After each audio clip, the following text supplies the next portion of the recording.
everyone. I'm Lauren Dalvia. I'm an astrologer and spiritual teacher here with Bene Mudra. This is the weekly update. This is really a juicy week. I'm just kind of going to blast through the week and talk about a bunch of astrological aspects that are going to impact everybody. It's kind of a spicy week. It's sort of like, shocking energy and powerful action are the words that leap to mind. So, Monday morning, which is August 10th, we have Leo hitting like a peak square with the planet Uranus in Taurus. And what that is sensual and mental shenanigans. But they definitely have the makings to have some sort of creative returns. Like the music, the news coming from this placement might be sort of weird or jarring, but like weird or jarring sometimes does the trick to spark a flame for future gains, right?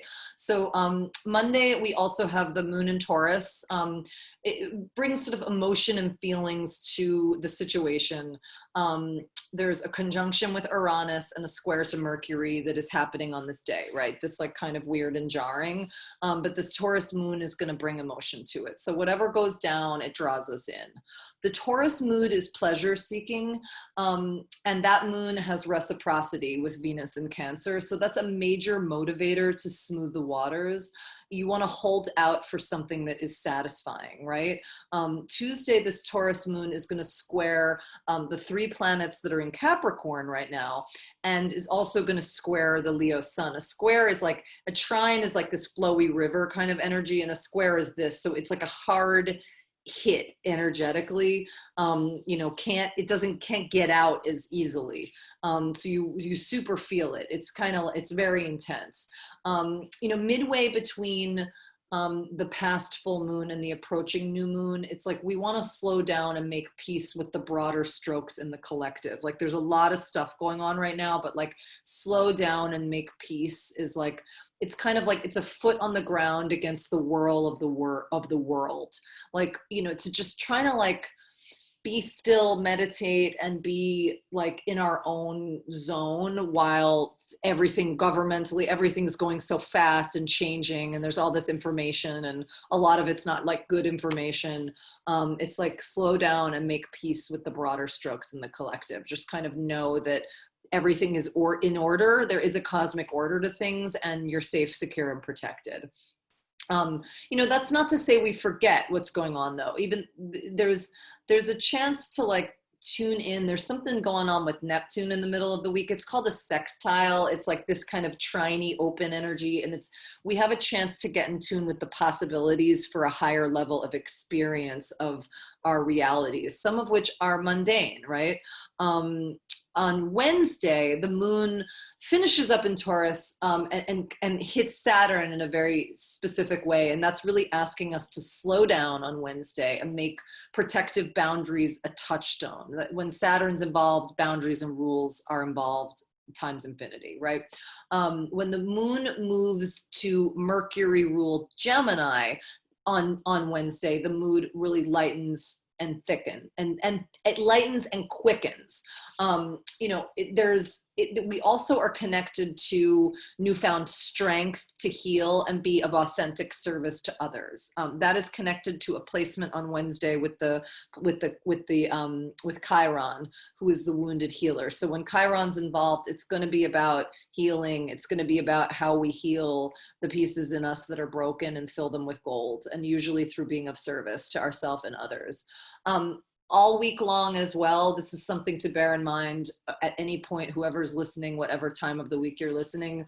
We have Mars and Aries, they're home in each other's in each other's world, moving closer to a square with Pluto and Capricorn. This is like as explosive a placement as it gets astrologically. On Thursday, it's exact. So this is happening on Thursday. Mars and Aries square Pluto and Capricorn. So Mars and Aries is tangible, simple, physical action, like pow, bam. It's martial and it's effective. in this very challenging aspect of Pluto, it deals in death and power. So it also touches on transformation and rebirth. There's nothing about Pluto that is light. There are many positive aspects to Pluto's influence. It's the phoenix as well as the destruction. And really what Pluto is the reckoning. Like it's death so there can be rebirth. You know, it's a complete, it's the soul's evolution. But if we don't know any better when Pluto is involved, it can look like total destruction. I mean, it's really harsh. It's like, you know, it can be nuclear winter harsh in that way. But what comes after that is like the regeneration and, you know, all of these things. Pluto is always here for a reason, to get us to evolve the way we need to evolve, to become more and more perfect expressions of, you know, our soul's mission and purpose. But it's intense.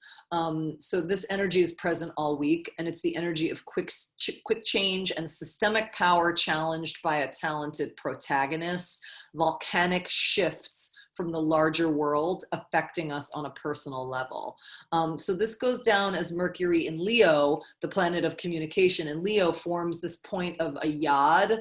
It's sort of an aspect where it looks like there's like a finger, like kind of like a finger of God is what they call it, kind of pointing in the chart of the world, with this like Jupiter Neptune placement, and where Jupiter and Neptune are like super high vibe, high mind, creative, boundaryless, boundless. And so there are creative solutions on tap, right?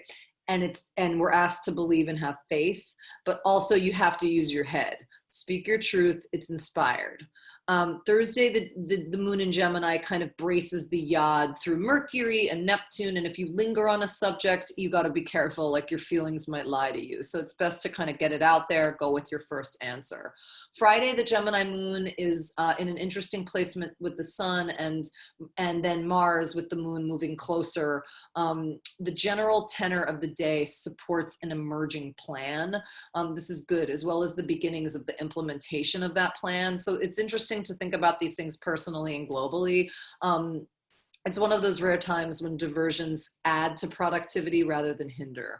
Going off on a tangent fuels our inevitable return to the task, right? With vigor and an enlivening sense of play and fun.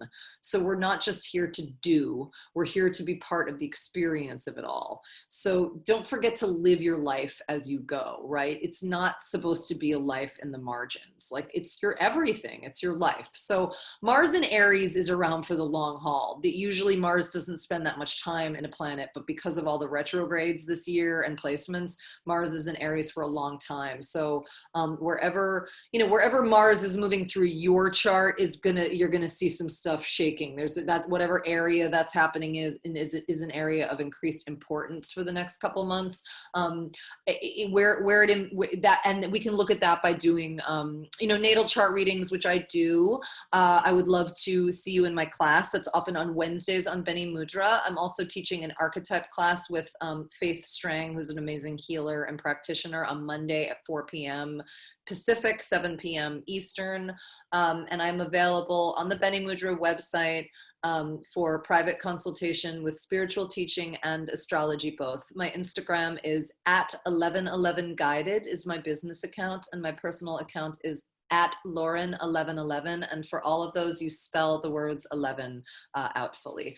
I would love to see you on Instagram, and I run it personally, and I would love to see you for private sessions and in my classes.